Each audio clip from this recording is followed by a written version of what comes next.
UPPSC ఫలితాల్లో తెలంగాణ యువతి సత్తా చాటింది. మహబూబ్ నగర్కు చెందిన దోనూరు అనన్యారెడ్డి 3వ ర్యాంక్ సాధించింది. తొలి ప్రయత్నంలోనే తన ప్రతిభతో విజేతగా నిలిచారు అనన్య.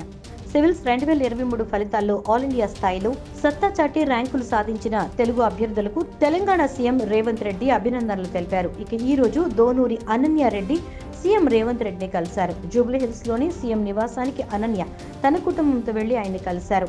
ఈ సందర్భంగా సీఎం రేవంత్ ఆమెకు పుష్పగుచ్చం ఇచ్చి శాల్వా కప్పి సన్మానించారు. అనన్యారెడ్డి 10th వరకు జిల్లా కేంద్రంలోని ఓ ప్రైవేట్ స్కూల్లో చదివారు. అనంతరం ఇంటర్ హైదరాబాద్లో చదువుకున్నారు.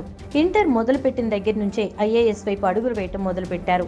ఇంటర్ పూర్తయ్యాక ఢిల్లీలో మెరిండా హౌస్ కాలేజ్లో BA చదివారు. హైదరాబాద్లోని నారాయణ ఐఏఎస్ అకాడమీలో చేరారు. 2020 నుంచి పూర్తి స్థాయిలో సివిల్స్ ప్రిపరేషన్ ప్రారంభించారు. ఢిల్లీలోనే PG చదువుతూ సివిల్స్ పరీక్షలకు ప్రిపేర్ అయ్యి ఈ రోజు టాపర్గా నిలిచారు. ఈ కార్యక్రమంలో పలువురు మంత్రులు పాల్గొని అనన్యను అభినందించారు.